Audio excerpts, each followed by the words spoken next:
Hi friends, ఇదైతే మనకి SVIMS అనమాట. Shri Venkateswara institute of medical science Tirupati ఏదైతే ఉందో మనకి 303 వేకెన్సీస్ ఏవైతే ఉన్నాయో, రిక్రూట్మెంట్ ఆఫ్ నర్సింగ్ అలాగే పారామెడికల్ అండ్ నాన్ పారామెడికల్కి సంబంధించినటువంటి 3 డిఫరెంట్ అడ్వర్టైజ్మెంట్స్ అయితే నోటిఫికేషన్స్ ఇష్యూ చేయడం జరిగింది. దానికి సంబంధించినటువంటి అప్లికేషన్ ఆన్లైన్ ప్రాసెస్ అయితే ఈరోజు స్టార్ట్ అవుతున్నది అనమాట.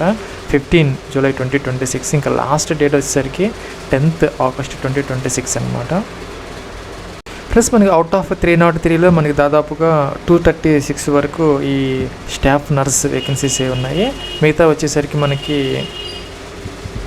పారామెడికల్ అండ్ నాన్ పారామెడికల్కి సంబంధించి కూడా కొన్ని వేకెన్సీస్ అయితే ఉన్నాయండి. వీటిలో చూసుకుంటే కనుక మనకి ఫార్మాసిస్ట్ అలాగే ఆడియోమెట్రీ టెక్నీషియన్తో పాటు మనకి medical communication and publicity officer, అలాగే assistant accounts officer, assistant librarian, అలాగే నెట్వర్కింగ్ ఇంజనీర్ ఐటీకి సంబంధించి, అలాగే assistant public relation officer, photographer, health inspector, electrician ఇవన్నీ అనమాట. దాంతోపాటు ఏంటంటే ఇంకొక వేకెన్సీస్ ఏవైతే ఉన్నాయో నాన్ పారామెడికల్ ఏవైతే ఉన్నాయో అవి జూనియర్ అసిస్టెంట్, అలాగే steno junior assistant, gas room operator, అలాగే బిల్డింగ్ క్లర్క్, అలాగే రిసెప్షనిస్ట్ అనమాట.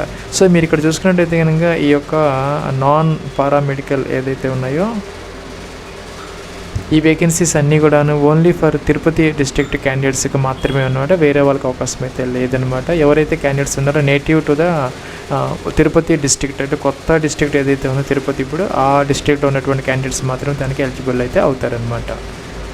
ప్లస్ మన ఇక నోటిఫికేషన్ నెంబర్ 03/2026 ఏదైతే ఉన్నాయో జూనియర్ అసిస్టెంట్, అలాగే steno, gas room operator, cashier, building clerk, receptionist ఇవి మాత్రం only to the candidates of the Tirupati district అనమాట. అంటే post bifurcation of the district, అంటే అంతకుముందు మనకి ఉమ్మడి జిల్లాలు ఉండేవి, ఇప్పుడైతే దాన్ని బైఫికేట్ చేశారు. 26 డిస్ట్రిక్ట్స్ ఏవైతే ఉన్నాయో ఆ తిరుపతి డిస్ట్రిక్ట్ క్యాండిడేట్స్ మాత్రమే ఈ యొక్క నోటిఫికేషన్ అగైనిస్ట్ అప్లై చేసుకోవడానికి అవకాశం అయితే ఉంటుంది అనమాట. సో మన రిమైనింగ్ 2 నోటిఫికేషన్స్ ఏదైతే ఉన్నాయో 01/2026 అలాగే 02/2026 మాత్రం మన ఆంధ్రప్రదేశ్ అన్ని జిల్లాల వాళ్ళు కూడా దీనికి ఎలిజిబుల్ అయితే అవుతారనమాట. అప్లై అయితే చేసుకోవచ్చు. ప్లస్ ఇంకా అప్లికేషన్ ఆన్లైన్ ప్రాసెస్కి సంబంధించి మనకి 4 స్టెప్స్ అయితే ఉంటాయి అనమాట. ఫస్ట్ ఏంటంటే రిజిస్ట్రేషన్ చేసుకోవాలి, లాగిన్ అవ్వాలి, తర్వాత ఫీజు అనేది పే అయితే చేసుకోవాలి. ఇంకా 4th స్టెప్లో ఏంటంటే అప్లికేషన్ అనేది సబ్మిట్ చేస్తే సరిపోతుంది అనమాట. ఇంకా ఏంటంటే మనకి ఫస్ట్ స్టెప్లో ఏంటంటే రిజిస్ట్రేషన్ చేసుకోవాలి. ఏమి క్లిక్ అయితే చేయాలన్నమాట. క్లిక్ చేసి మనకి ఇక్కడ రిజిస్ట్రేషన్ ఫామ్ అనేది ఓపెన్ అవుతుంది. ప్లస్ మనకి ఇక్కడ ఏంటంటే ఒక నోట్ అయితే ఇచ్చారనమాట ఈ యొక్క రిజిస్ట్రేషన్ ప్రాసెస్కి సంబంధించి అనమాట. క్యాండిడేట్స్ ఎవరైతే ఉన్నారో ఈ యొక్క ఆంధ్రప్రదేశ్ స్టేట్కి సంబంధించినటువంటి హిందూ రిలీజియన్ క్యాండిడేట్స్ మాత్రమే ఎలిజిబుల్ అయితే అవుతారనమాట. అలాగే చూసుకుంటే మీకు ఇక్కడ నోటిఫికేషన్ అనేది తప్పనిసరిగా మీరు అప్లై చేసే ముందు చూసుకోవాలన్నమాట. మీ కేటగిరీ అంటే ఇక్కడ, అలాగే ఫీజు డీటెయిల్స్, అలాగే ఏజ్ అండ్ ఎడ్యుకేషన్ క్వాలిఫికేషన్. మీరు వన్స్ ఫీజు పే చేసిన తర్వాత వెనకైతే ఇవ్వడం జరుగుతుంది అనమాట. అలాగే ఏంటంటే మొబైల్ నెంబర్ అనేది యాక్టివ్లో ఉంచుకోవాలి ఈ యొక్క రిక్రూట్మెంట్ ప్రాసెస్ అయ్యేంత వరకు కూడాను. అలాగే చూసుకుంటే మనకి ఇక్కడ రిజిస్ట్రేషన్ అయిన తర్వాత మీకు ఒక రిజిస్ట్రేషన్ ఐడి అనేది క్రియేట్ అవుతుంది. అదైతే మీరు ఒక చోట నోట్ చేసుకొని పెట్టుకోవాలన్నమాట. ప్లస్ ఇంకేంటంటే అప్లోడ్స్ అన్నీ కూడా పీడిఎఫ్లో చేసుకోవాలి. 1 MB వరకు అలౌ అయితే చేస్తారనమాట. ఇంకేంటంటే ఇక్కడ 10th క్లాస్ లేకపోతే కనుక బర్త్ సర్టిఫికేట్ ప్రకారం మీ యొక్క నేమ్ అనేది ఫుల్ నేమ్ ఇక్కడ ఎంటర్ అయితే చేయాలి. జెండర్ మీరు మేలా ఫీమేలా సెలెక్ట్ అయితే చేసుకోవాలి. రిలీజన్ ఇక్కడ ఏంటంటే ఒకటే ఆప్షన్ ఉంది, ఇందులో సెలెక్ట్ అయితే చేసుకోవాలి. ఎందుకంటే ఇక్కడ ఇచ్చారనమాట candidates of native of the state of Andhra Pradesh and professing Hindu religion are alone eligible to recruit. So ఇక్కడ మనం సెలెక్ట్ అయితే చేసుకోవాలి. ఆధార్ కార్డ్ నెంబర్ తప్పనిసరిగా మెన్షన్ చేయాలి. మీకు 12 digit Aadhaar card number. State Andhra Pradesh ఒకటే. ఆంధ్రప్రదేశ్ ఇచ్చిన తర్వాత డిస్ట్రిక్ట్స్ అన్నీ వస్తాయి. మీరు ఏ డిస్ట్రిక్ట్ నుంచి అప్లై చేస్తుంటే ఆ డిస్ట్రిక్ట్ అనేది ఇక్కడ మనం సెలెక్ట్ అయితే చేసుకోవాలన్నమాట.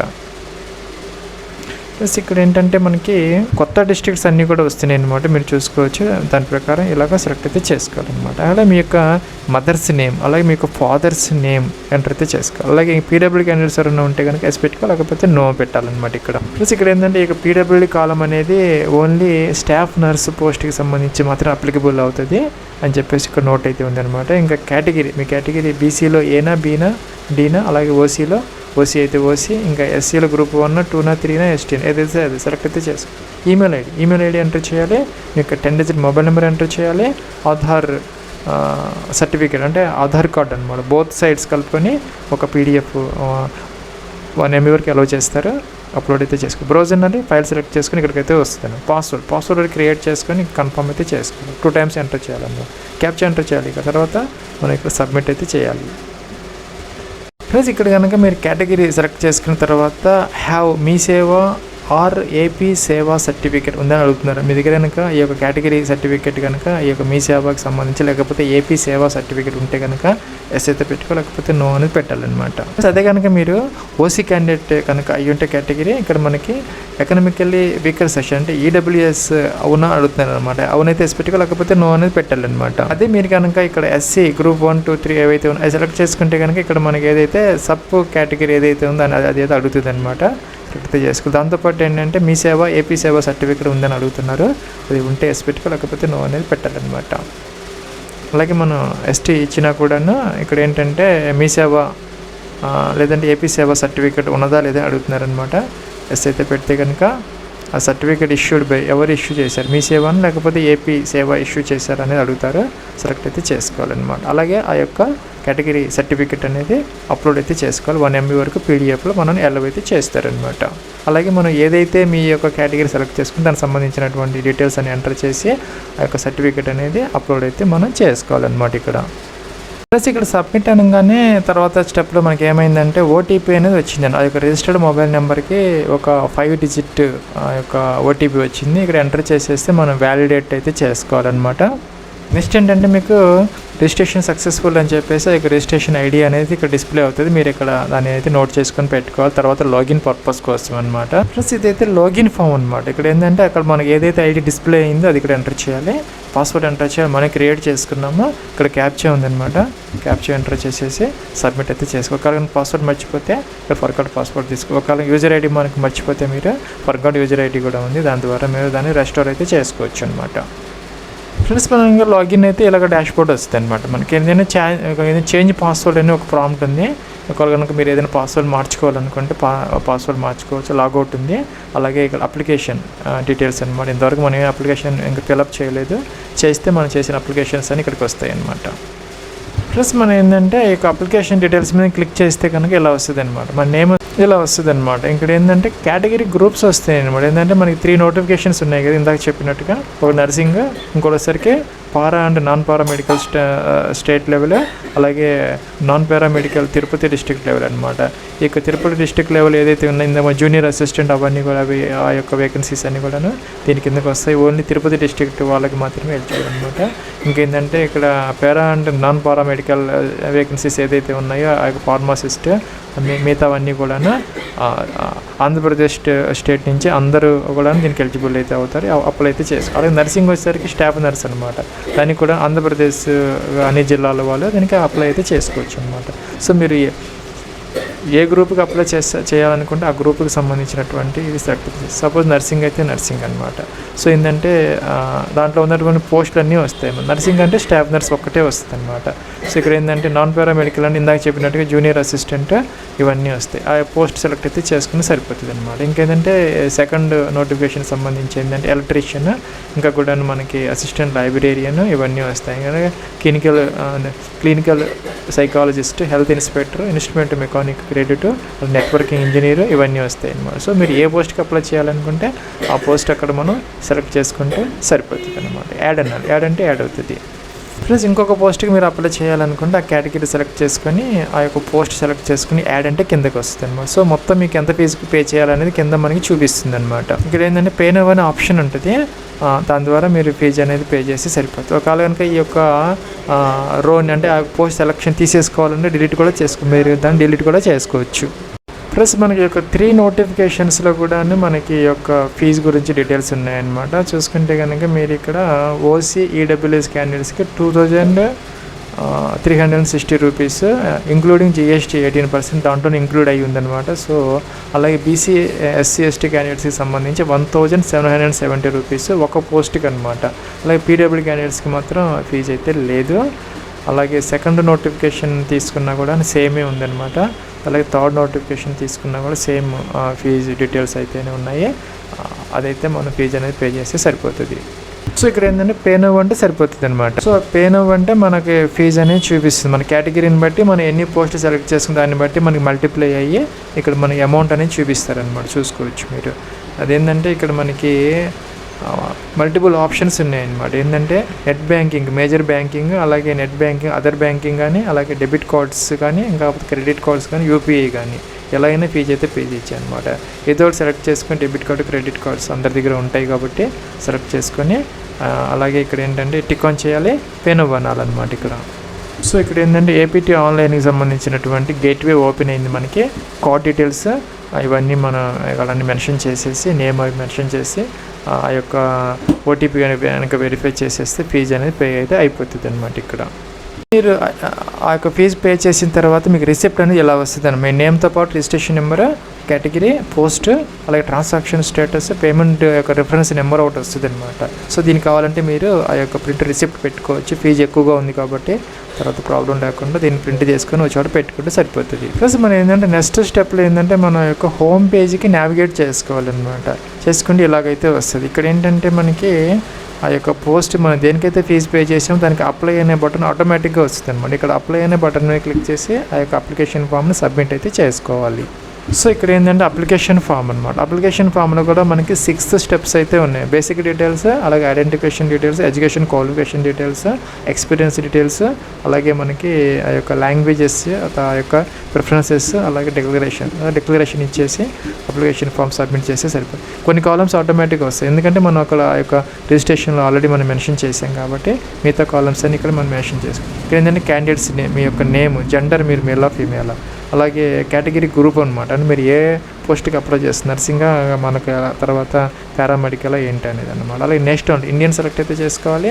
స్టేట్, మీరు ఏ స్టేట్ నుంచి అప్లై చేస్తున్నారు, ఆంధ్రప్రదేశ్ ఒకటే, సో ఆంధ్రప్రదేశ్ సెలెక్ట్ చేయాలి. డిస్ట్రిక్ట్ అనమాట, రిలీజన్, అలాగే మీ యొక్క ఫాదర్స్ నేమ్, మదర్స్ నేమ్ ఆటోమేటిక్గా వస్తాయి. అలాగే పీడబ్ల్యూడీ క్యాండిడేట్సా కాదా, అవునా కాదా, ఎస్ అన్నో అనమాట. మీ యొక్క కేటగిరీ, అలాగే మీ యొక్క ఈమెయిల్ ఐడి, అలాగే మీ యొక్క మొబైల్ నెంబర్ ఆటోమేటిక్గా అయితే వస్తాయి. ఇంకా ఆల్టర్నేటివ్ మొబైల్ నెంబర్ ఉంటే ఇక్కడ ఎంటర్ చేసుకోవచ్చు, లేకపోతే ఆప్షన్ అనమాట. అలాగే ఏంటంటే ఇక్కడ are you a person belongs to ఎక్సరీస్, మీరు ఎక్సరీస్ మ్యాన్ అయితే కనుక ఎస్ పెట్టుకో, లేకపోతే నో పెట్టాలన్నమాట. అలాగే మీరు కనుక ఈ యొక్క స్విమ్స్లో కనుక ప్రజెంట్ వర్క్ చేస్తూ ఉంటే ఈ యొక్క ఆర్గనైజేషన్లో ఎస్ అయితే పెట్టుకోవాలి, లేకపోతే నో పెట్టాలన్నమాట. డేట్ ఆఫ్ బర్త్, క్యాలెండర్ అయితే ఇచ్చారు, ఇక్కడ నుంచి మొదటి ఇయర్, మంత్, డే అని సెలెక్ట్ అయితే చేసుకోవాలి. ఏజ్ అనేది ఆటోమేటిక్గా చూపిస్తుంది, చూసుకోవచ్చు అనమాట. అలాగే మీకు ఏదైనా స్పోర్ట్స్ మెరిట్ ఏదైనా ఉంటే కనుక మీరు స్టేట్ కానీ నేషనల్ స్పోర్ట్స్లో కనుక పార్టిసిపేట్ చేసి ఉంటే ఇక్కడ ఎస్ అయితే పెట్టుకోవాలి. అలాగే ఏంటంటే ఇక్కడ డేట్ ఆఫ్ బర్త్ ప్రూఫ్ కోసం 10th క్లాస్ సర్టిఫికేట్ అప్లోడ్ చేస్తే 1 MB వరకు పీడిఎఫ్లో సరిపోతుంది అనమాట. ఒక ట్యాబ్ అయిపోతే మీకు టిక్ మార్క్ వస్తుంది అనమాట. సెకండ్ ట్యాబ్లో అయితే ఉంది అంటే ఐడెంటిఫికేషన్ ట్యాబ్ అనమాట. ఇక్కడ ఆధార్ కార్డ్ అవైలబుల్ ఉంటే ఎస్ పెట్టుకోవాలి, దాని నెంబర్ మెన్షన్ చేయాలి. ఓటర్ కార్డు అవైలబుల్ ఉంటే ఎస్ పెట్టుకోవాలి. అలాగే మీకు పాన్ కార్డు కూడా అవైలబుల్ ఉంటే ఎస్ పెట్టుకోవాలి. వాటి యొక్క నెంబర్స్ మెన్షన్ అయితే చేసుకోవచ్చు. అలాగే ఐడెంటిఫికేషన్ మార్క్స్ అంటే మోల్స్ అనమాట. 10th మెమోస్లో అయితే ఉంటాయి, ఎక్కడైతే ఈ యొక్క విజిబుల్ మార్క్స్ ఉన్నాయో ఆ యొక్క మోల్స్ అనమాట, పుట్టుమచ్చలు 10th క్లాస్ మెమోస్ ప్రకారం 2 అయితే మెన్షన్ అయితే చేసుకోవాలన్నమాట. అలాగే present address, permanent address, door number, flat number సహా కంప్లీట్ అడ్రస్, తాలూకా, జిల్లా మొత్తం కూడా కంప్లీట్ అంటే పిన్ కోడ్తో సహా కంప్లీట్ అడ్రస్ అయితే మిస్టేక్స్ లేకుండా ఎంటర్ అయితే చేసుకోవాలన్నమాట. ఇంకా పర్మనెంట్ అడ్రస్ అలాగే ప్రజెంట్ అడ్రస్ సేమ్ అయితే ఇది కనుక టిక్ ఆన్ చేస్తే సరిపోతుంది. నెక్స్ట్ ఏంటంటే ఇక్కడ మనం సేవ్ నెక్స్ట్ అనే బటన్ మీద క్లిక్ చేసి నెక్స్ట్ ట్యాబ్ ఏంటంటే ఎడ్యుకేషనల్ డీటెయిల్స్కి అయితే వెళ్ళొచ్చు. ప్లస్ ఇక్కడ ఎడ్యుకేషన్ క్వాలిఫికేషన్లో మనకి 2 ఆప్షన్స్ వస్తున్నాయి. అంటే సెలెక్ట్ క్వాలిఫికేషన్ రూట్ ఒకటి ఉందన్నమాట. అంటే బీఎస్సీ నర్సింగ్ లేకపోతే జిఎన్ఎంఐ ఏంటి అనేది ఆ యొక్క పోస్ట్ని బట్టి మీకు వస్తుంది. దాంట్లో కూడా మీకున్నటువంటి క్వాలిఫికేషన్ ఏంటి అనేది కింద అయితే మనం ఇక్కడ సెలెక్ట్ అయితే చేసుకోవాలి. స్టాఫ్ నర్సుకి సంబంధించి ఏంటంటే బీఎస్సీ నర్సింగ్ అనేది ఉండాలి. దాంతోపాటు ఏంటంటే ఆంధ్రప్రదేశ్ నర్సింగ్ కౌన్సిల్లో తప్పనిసరిగా మీరు రిజిస్ట్రేషన్ చేసుకొని అది మనం యాక్టివ్లో ఉంచుకోవాలన్నమాట. అలాగే చూసుకుంటే సెకండ్ ఆప్షన్ ఏంటంటే ఈ యొక్క స్టాఫ్ నర్సుకి సంబంధించి ఇంటర్మీడియట్ పాస్ అయ్యి జనరల్ నర్సింగ్ కోర్సు కనుక 3 years కోర్సు చేసి ఉన్నా కూడా ఎలిజిబుల్ అయితే అవుతారు ఇంటర్మీడియట్తో పాటు. దాంతోపాటు ఏంటంటే 3 years ఎక్స్పీరియన్స్ అయితే ఉండాలన్నమాట. ప్లస్ ఆ ఎక్స్పీరియన్స్ అనేది ఎక్కడంటే మెడికల్ కాలేజీలో కానీ లేకపోతే కనుక టెరిటరీ కేర్ హాస్పిటల్ అంటే తృతీయ శ్రేణి హాస్పిటల్స్ ఉంటాయి కదా వాటిల్లో అనమాట 3 years ఎక్స్పీరియన్స్ అయితే ఉండాలన్నమాట. దాంతోపాటు ఏంటంటే ఆంధ్రప్రదేశ్ నర్సింగ్ కౌన్సిల్ తప్పనిసరిగా మీరు రిజిస్ట్రేషన్ అయితే చేసుకుని ఉండాలన్నమాట. సో మొత్తం మీద ఏంటంటే స్టాఫ్ నర్స్కి బీఎస్సీ నర్సింగ్ అన్న చేసి ఉండాలి, అలాగే లేకపోతే ఇంటర్మీడియట్తో పాటు జనరల్ నర్సింగ్ కోర్సు 3 years ఏదైతే ఉందో అది చేసి ఉండాలన్నమాట. జిఎన్ఎం చేసి ఉన్నా కూడా అప్లికబుల్ అయితే అవుతుంది, మీరు అప్లై అయితే చేసుకోవచ్చు అనమాట. దాంతోపాటు దాంతోపాటు ఏంటంటే కంప్యూటర్ నాలెడ్జ్ జనరల్గా అందరికీ ఉంటుంది కాబట్టి ఇబ్బంది అయితే ఏం లేదు. ఏజ్ లిమిట్ అనేది మనకి 18 to 42 years అనమాట. కట్ ఆఫ్ డేట్ వచ్చేసరికి 1 July 2026. దానికి అదనంగా ఏంటంటే SC ST BC క్యాండిడేట్స్ అలాగే EWS క్యాండిడేట్స్ అందరికీ కూడా 5 years అనేది మనకి రిలాక్సేషన్ అయితే ఉంటుంది. అలాగే PWD క్యాండిడేట్స్కి సంబంధించి 10 years వరకు కూడాను వాళ్ళకి కూడాను మనకి రిలాక్సేషన్ అనేది అప్లికబుల్ అయితే అవుతుంది అనమాట as per government rules. Plus మీరు కనుక ఏ పోస్ట్కి అప్లై చేస్తే ఆ పోస్ట్కి సంబంధించినటువంటి క్వాలిఫికేషన్ రూట్ వస్తుంది. దాంట్లో మీ క్వాలిఫికేషన్ ఏంటనేది ఈ సెకండ్ ఆప్షన్ కూడా మనం సెలెక్ట్ అయితే చేసుకుని సరిపోతుంది అనమాట. ఇక స్టాఫ్ నర్స్కి అయితే కనుక మనకి ఒక BSc నర్సింగ్ అయితే పైన BSc నర్సింగ్ మనం సెలెక్ట్ చేసుకోవాలి, కింద కూడా BSc నర్సింగ్ సెలెక్ట్ చేసుకోవాలి. దాంతోపాటు ఏంటంటే ఇక రెసిడెంట్ సర్టిఫికేట్ అప్లోడ్ అయితే చేసుకోవాలన్నమాట. 1 MB వరకు ఎలో చేస్తారు. PDF అనేది మనకి ఫార్మెట్ అనమాట. ఆ యొక్క రెసిడెంట్ సర్టిఫికేట్ అనేది ఎవరైతే ఇష్యూ చేయాలంటే తహసీల్దార్ ఎవరైతే ఉన్నారో దానికి సంబంధించినటువంటి తహసీల్దార్ తప్పనిసరిగా స్కాన్ కాపీ అనేది అప్లోడ్ అయితే చేసుకోవాలి. ఇక్కడ ఏంటంటే రెసిడెంట్ సర్టిఫికేట్ అప్లోడ్ చేయాలి. సెకండ్ ఏంటంటే ప్రూఫ్ ఆఫ్ ఎడ్యుకేషన్ పైన మనం ఏదైతే మెన్షన్ చేస్తే దానికి సంబంధించినటువంటిది అన్నీ కలుపుకొని ఒకటే PDF అనమాట. 10th ఇంటర్మీడియట్ మీకు ఏవైతే క్వాలిఫికేషన్ మీరు అప్లై చేస్తున్నారో అవన్నీ కూడా అనమాట. Right from 10th class intermediate ఏవైతే ఉంటే అవి అన్నీ కలిపి ఒకటే PDF అనేది అప్లోడ్ అయితే చేయాలన్నమాట ఇక్కడ. సో నెక్స్ట్ ఏంటంటే ఇలా వస్తుంది అనమాట. ఇలా వచ్చినప్పుడు ఏంటంటే ఇక్కడ మనకి పీజీ అంటే చేస్తుంటే పీజీ అప్లై చేసిన ఒక పోస్ట్ని బట్టి అనమాట. పీజీ డిప్లొమా అయితే పీజీ డిప్లొమా, ఇంకా డిగ్రీ అయితే డిగ్రీ, ఇంటర్మీడియట్ 10th క్లాస్, ఇంకా స్టడీ సర్టిఫికేట్ అనమాట 6th to 9th. అలాగే చూసుకుంటే ఇంకా అదర్ డాక్యుమెంట్స్ ఏదైనా ఉంటే ఇక స్పోర్ట్స్ కానీ ఇంకా వాటికి సంబంధించినటువంటి వాళ్ళు ఎవరైనా ఉంటే అవన్నీ కూడా 1 MB వరకు PDFలో ఇది టిక్ ఆన్ చేయాలి. ఇక్కడ ఇది మనం చూస్ ఫైల్ అని చెప్పేసి ఆ ఫైల్ అనేది అప్లోడ్ అయితే చేయాలన్నమాట ఇక్కడ.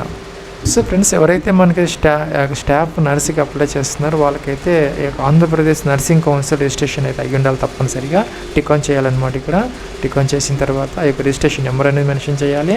వ్యాలిడిటీ డేట్ అనమాట, అది ఎప్పటి వరకు వ్యాలిడిటీ ఉంది అదనమాట. అలాగే బోర్డు ఎంటర్ చేయాలి. ఆ యొక్క సర్టిఫికేట్ ఏదైతే ఉందో రిజిస్ట్రేషన్ సర్టిఫికేట్ అప్లోడ్ అయితే చేసుకో. కంప్యూటర్ నాలెడ్జ్ టిక్ ఆన్ పెట్టుకోవచ్చు. మీకు ఏదైనా కనుక ఈ కంప్యూటర్ నాలెడ్జ్కి సంబంధించిన సర్టిఫికేట్ ఏదైనా ఉంటే అప్లోడ్ అయితే చేసుకోవచ్చు, లేకపోతే లేదు. అలాగే BLS ట్రైనింగ్ సర్టిఫికేట్ ఏదైనా ఉంటే కనుక టిక్ ఆన్ చేసి అప్లోడ్. అలాగే ACLS ట్రైనింగ్ సర్టిఫికేట్ ఏదైనా ఉంటే టిక్ ఆన్ చేసి అప్లోడ్ అయితే చేసుకోవాలి, లేకపోతే టిక్ ఆఫ్ చేసి సరిపోతుంది. ప్లస్ ఇది ఏంటంటే ఎక్స్పీరియన్స్ ట్యాబ్ అనమాట. మీకు కనుక ప్రాయర్ ఎక్స్పీరియన్స్ ఉంటే కనుక ఆ యొక్క ఎడ్యుకేషన్ క్వాలిఫికేషన్ అయిపోయిన తర్వాత do you have prior professional work experience ఉంటే ఎస్ పెట్టుకోవాలి. ఎస్ పెడితే కనుక ఇక్కడ ఆ యొక్క ఆర్గనైజేషన్ ఏ ఇన్స్టిట్యూట్లో చేశారు, ఎప్పటి నుంచి ఎంతవరకు అంటే from date to date of experience అనమాట. టోటల్ ఎక్స్పీరియన్స్ ఆటోమేటిక్గా ఇక్కడికి వస్తుంది అనమాట. అలాగే టోటల్ పీరియడ్ ఆఫ్ మంత్స్ కూడా ఆటోమేటిక్గా వస్తుంది అనమాట. డేస్ కూడా వస్తాయి ఆటోమేటిక్. ఈ 2 డేట్స్ ఇస్తే ఈ కాలమ్స్ 3 మనకి ఆటోమేటిక్గా ఫిల్అప్ అవుతాయి అనమాట. అలాగే ప్రూఫ్ ఆఫ్ ఎక్స్పీరియన్స్ ఏదైతే ఉందో ఆ యొక్క ఏదో ఒకటి ప్రూఫ్ ఆఫ్ ఎక్స్పీరియన్స్ అనమాట, అపాయింట్మెంట్ లెటర్ కానీ ఏదో ఒకటి ఇక్కడ మనం అప్లోడ్ అయితే చేసుకోవాలి. అలాగే మీకు EPF నెంబర్ ఏదైనా ఉంటే కనుక ఆ యొక్క PF నెంబర్, ప్రావిడెంట్ ఫండ్కి సంబంధించినటువంటి UIN ప్రూఫ్ ఉంటుంది, అవి అప్లోడ్ అయితే చేసుకోవాలి. నెంబర్ కూడా మెన్షన్ చేయాలన్నమాట ఉంటే కనుక. అలాగే చూసుకుంటే ఉంటే కాదు, ఇవన్నీ స్టార్ మార్క్ ఉన్నాయి కాబట్టి తప్పనిసరిగా మనం ఫిల్అప్ అయితే చేయాలి. అందరికీ EPF అనేది ఉంటుంది ఎటువంటి ఆర్గనైజేషన్లో కూడా. సో EPF నెంబరు అప్లోడ్ చేయాలి, బ్యాంక్ స్టేట్మెంట్ అప్లోడ్ చేయాలి, శాలరీ స్టేట్మెంట్, అలాగే మన అపాయింట్మెంట్ ఎంగేజ్మెంట్ ఆర్డర్ అనమాట అప్లోడ్ అయితే చేసుకోవాలి. ఇవన్నీ PDFలో 1 MB వరకు అలౌ అయితే చేస్తారు. ప్లస్ ఇక్కడ నో పెడితే ఈ కాలమ్స్ అన్నీ ఏమి ఉండవు అనమాట. ఎక్స్పీరియన్స్ అవసరం లేని పోస్ట్కి మీరు అప్లై చేస్తాను, నో పెట్టేసి ఈ కాలమ్స్ అన్నీ మీకు అనేవి ఉండవు అనమాట. ప్లస్ ఇక్కడ మనకి 4 ట్యాబ్స్ అయిపోతే 4 టిక్స్ వచ్చినాయి అనమాట. ప్రిఫరెన్స్ అండ్ లాంగ్వేజెస్ ట్యాబ్లో అయితే మనం ఉన్నాం అనమాట ఇక్కడ. ప్లస్ ఇక్కడ ఏంటంటే మనం ఒక సెంటర్ ప్రిఫరెన్స్ అనమాట, ఎగ్జామినేషన్ సెంటర్ సంబంధించి 5 ఆప్షన్స్ ఇవ్వాలన్నమాట. ఇవి వచ్చిన దాంట్లో నుంచి సెలెక్ట్ చేసుకొని 1 2 3 4 5. దాంతోపాటు ఏంటంటే ఇక్కడ లాంగ్వేజెస్ మీరు కనుక తెలుగు కనుక రీడ్ చేయగలిగితే రీడ్, రైట్ టిక్ ఆన్ చేయాలన్నమాట. ఒక రాకపోతే దీన్ని మనం ఇక్కడ డిలీట్ చేసుకోవచ్చు, లేకపోతే ఏవైతే వచ్చో అవే టిక్ ఆన్ చేసుకోవచ్చు అన్నమాట. English read, right, speak. అలాగే హిందీ కూడా వచ్చి ఉంటే టిక్ ఆన్ చేసుకోవచ్చు, లేకపోతే వదిలేసుకోవచ్చు అనమాట. ప్లస్ ఇక్కడ ఏంటంటే మనకి ఎడిషనల్ ఇన్ఫర్మేషన్ ట్యాబ్ అనమాట. Have you ever been involve any of the following. మీ కనుక ఎప్పుడన్నా గతంలో ఆ యొక్క డిగ్రీ, డిప్లొమా, PG అలాంటి కోర్సులు చేస్తున్నప్పుడు ఎప్పుడన్నా అన్ఫెయిర్గా మీరు బిహేవ్ చేయటం, లేకపోతే డీబార్ అవ్వటం అట్లాంటి ఏదన్నా కనుక మీ మీద ఏదన్నా ఉంటే కనుక వాళ్ళు సెలెక్ట్ అయితే చేసుకోవాలి, లేకపోతే అవసరమైతే లేదనమాట. ఇంకేంటంటే నెక్స్ట్ క్యాండిడేట్స్ ఫోటో అనేది అప్లోడ్ చేసుకోవాలి, సిగ్నేచర్ కూడా అప్లోడ్ అయితే చేసుకోవాలి మనం ఇక్కడ. ప్లస్ మన ఫోటోగ్రాఫ్ వచ్చేసరికి 3.5 x 4.5 సెంటీమీటర్స్ ఉండేలాగా చూసుకోవాలన్నమాట. అలాగే సిగ్నేచర్ కూడా మనకి 3.5 x 1.5 సెంటీమీటర్స్, అంటే 1.5 సెంటీమీటర్ హైట్, 3.5 సెంటీమీటర్స్ అనేది విడ్త్ అనమాట. అలాగే చూసుకొని మీరు అప్లోడ్ అయితే చేసుకుంటే సరిపోయి. ఇక మరి పిక్సెల్స్లో కూడా ఇచ్చారు, దాని ప్రకారం పిక్సెల్స్ అయినా మీరు చూసుకోవచ్చు అనమాట. ప్లస్ ఇది ఏంటంటే మనకి డిక్లరేషన్ పార్ట్ అనమాట. ఇది 2 టిక్ ఆన్ చేయాలి. టిక్ ఆన్ చేసిన తర్వాత ఏంటంటే సబ్మిట్ అయితే చేసుకోవాలన్నమాట. ప్లస్ నెక్స్ట్ ఏంటంటే మనకి అప్లికేషన్ యొక్క ప్రివ్యూ అనేది కనపడుతుంది అనమాట. మీకు ఏదైనా మిస్టేక్స్ కనుక అనిపిస్తే కనుక ఇక్కడ మనకి ఎడిట్ అనే ఆప్షన్ ఉంటుంది, ఎడిట్ అయితే చేసుకోవచ్చు. లేదా అన్ని కూడా ప్రాపర్గా ఉన్నాయి అనుకుంటే పక్కనే మనకి కన్ఫర్మ్ సబ్మిట్ అనే ఒక బటన్ ఉంటుంది, దాన్ని మీద క్లిక్ చేసి ఆ యొక్క అప్లికేషన్ ఫామ్ మీద సబ్మిట్ అయితే చేసుకోవచ్చు. ప్లస్ ఏంటంటే అప్లికేషన్ ఫామ్లో ఏదైనా మిస్టేక్స్ అయిన తర్వాత అయితే మనకి ఆప్షన్ అయితే ఉండదన్నమాట. మనం ఏదైనా సబ్మిట్ చేసిన తర్వాత ఏంటంటే మనకి ఇంకా దాన్ని చేంజెస్ ఏదైనా చేసుకునే అవకాశం అయితే ఉండదు. You cannot make any changes, do you want to continue అని ఒక ప్రాంప్ట్ అయితే వస్తుంది. అన్నీ ప్రాపర్గా ఉన్నాయి అనుకుంటే 2 times చెక్ చేసుకుని ప్రాపర్గా ఉంటే ఎస్ అని చెప్పి సబ్మిట్, లేదంటే క్యాన్సిల్ చేసుకుని ఎడిట్ అయితే చేసుకోవచ్చు అనమాట. సో మీరు కనుక సబ్మిట్ చేస్తే సబ్మిట్ సక్సెస్ఫుల్ అని చెప్పేసి your application has been submitted అని వస్తుంది. ఓకే అని చెప్పేసి మీరు అప్లికేషన్ ఫామ్ అయితే ప్రింట్ అయితే తీసుకోవచ్చు. ప్లస్ మన అప్లికేషన్ మనం ఎన్ని పోస్టులు అప్లై చేసామో ఆ పోస్ట్ అన్ని ఇలా వస్తాయి అనమాట. ఇక్కడ మనకి ఆ యొక్క ఫీజు పేమెంట్ రిసిప్ట్ ఉంటుంది, అప్లికేషన్ ఫామ్ కూడా ఉంటుంది. ఈ 2 కూడా డౌన్లోడ్ చేసుకొని పెట్టుకోవచ్చు అనమాట.